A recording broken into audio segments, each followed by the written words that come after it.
What's going on, guys? Obviously, you're here because you want to start learning how to get placements. So I'm going to tell you how to do that right now. Let's get into it. Assuming that your beats are already good enough, okay, this is what you do. You guys have to find a middleman. When I was first starting to come into the business, what I would do is I would email about 20 to 30 executives on a daily basis, weekly basis, and I would see which ones would reach back, right? So out of about 20 to 30, you might get one response back. So eventually I did that so much to a point where I landed on somebody that said he wanted to work with me.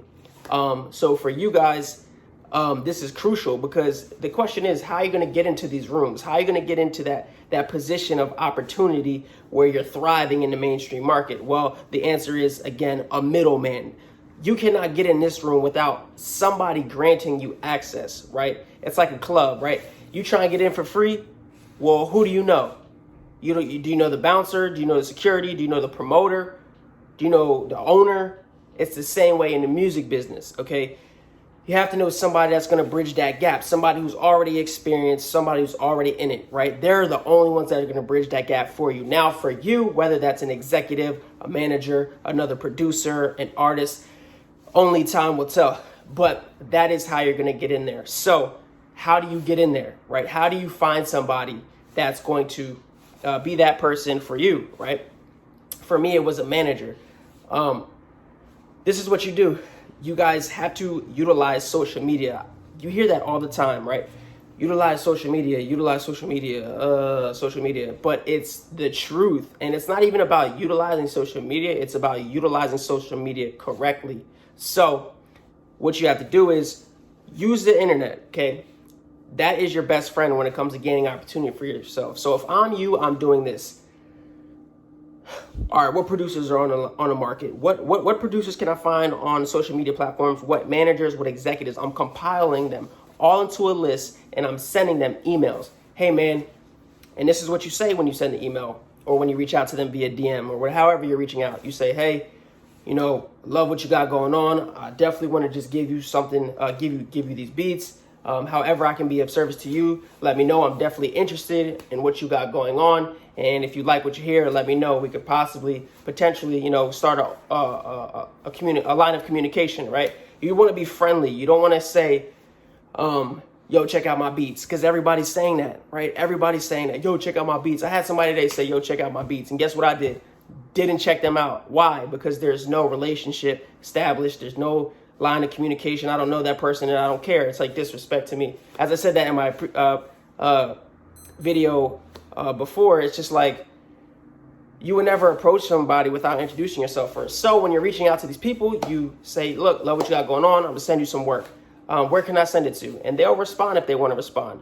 Now, the key here to this entire thing, any strategy I'm about to give you right now, the key is numbers, okay? Focus on numbers. Forget if people don't attach your emotions to it because you'll find yourself becoming upset a lot. So focus on numbers. What I did, I focused on the numbers. All right, I'm reaching out to executives, I'm reaching out to producers, and I'm reaching out to managers. Anybody who I can find online, Google them. Do your research. Look on executive websites. They have the list of employees and A&Rs on their websites. They have their rosters. The answers are out there, guys. You just have to dig for them. So back to what I was saying, if I'm you, I'm doing this. I'm going on Instagram, looking up all the producers. I'm looking up credits to see what producers are relevant right now, right? Relevancy is always important. You don't want to reach out to a producer where his last placement was 20 years ago, okay? You want to reach out to people that's booming right now because they have that hot hand, right? So I'm looking up, all right, producer, manager, executives, all on the list. I'm emailing them, right? Email them. Quantity and persistence is going to get you the opportunity that you're looking for. Okay, quantity and persistence. How many emails are you sending out to how many different people, and how many times are you following up, right? Follow up 2 or 3 times. Hey, just checking. Guys, just because you do this for a month and you may get tired of doing it, that's not enough, okay? Do it for a year. If you send out hundreds and hundreds of emails in a year and your work is already good enough, bro, you're going to get opportunity. There's no way because you're staying consistent and you're pumping out the numbers, right? If I send out 1,000 emails, it's almost guaranteed that I'm going to get at least 2 back. You get what I'm saying? So it needs to be that way for you guys. Stay persistent, email, whoever you can find that you can see has something already moving for themselves, right? That's that. So I want to get into some specific ways on how to go about achieving that. First way is this, guys. The number one way to get a placement right now, the fastest way, is to collaborate, right? Search for producers, okay? Producers are far more accessible than artists. They're far more accessible. They're far more reachable. They have less going on. Okay, artists, you guys are trying, if you're trying to reach out to artists, just stop right now because they're too busy. They don't care really about their DMs. They have a lot of pressure and anxiety and all the stuff that they deal with. I know because I deal with them all the time. And they don't really be wanting to check their DMs looking for people who want to take from them, right? Again, it's like, why would I want to work with you if all you want to do is take from me? So when you send them a link saying, check out my beats, they're not going to respond. So collabs, okay? Producers are far more accessible. I'll say it again. Utilize social media to find producers that are already moving and getting placements and say, yo, bro, love what you got going on. Where can I send you some samples, right? Producers like myself are always looking for new producers to work with, okay? Always looking for new producers to work with because it saves us so much time, right? If I got a guy who's sending me fire melodies, the only thing I have to do is make my minor tweaks and add drums to it, and I'm putting it on my artist. I'm giving it to my manager who, all my executive friends, I'm giving it to them. So the process is happening so quickly, right? Me, I'm a busy guy, but I'm not as busy as artists. So if you reach out to me in email, I'll probably see it. You know what I mean? I'll see your DM because I check for it. Now that I'm on this path of helping producers, I check for producers all the time. So me, along with all the producers out there, they're always looking for new producers that are fire to work with. Start collaborating. If you could get in with a producer that's already getting placements, that already has power, okay, your process is going to be like ignited overnight, okay, because all it takes is, you got fire melodies, boom, we cook up the beat to it, put it on our artists, send it to A&R, send it to executives. All my friends are all executives and label owners, so it's like, that's it, boom, boom, boom, and they take what I give you and they put it on the artist, they send it to the artist, and that's how it happens, okay? So collabs, the number one way. Again, it's a numbers game.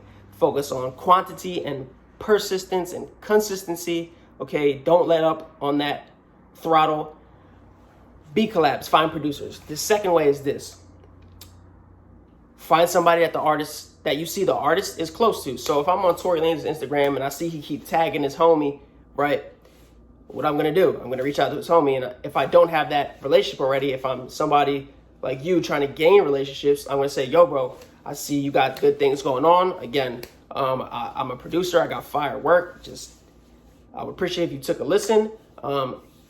Mind you, if you want some type of reward, or if you want to talk business, I'm more than open to do that. You guys have to give those type of people incentives, right? When you're reaching out to somebody in relation who's close to the artist, give them an incentive. Nobody's going to work for free. Okay, you guys a lot of time make the mistake of check out my beats, give it to Tory Lanez, and that's it.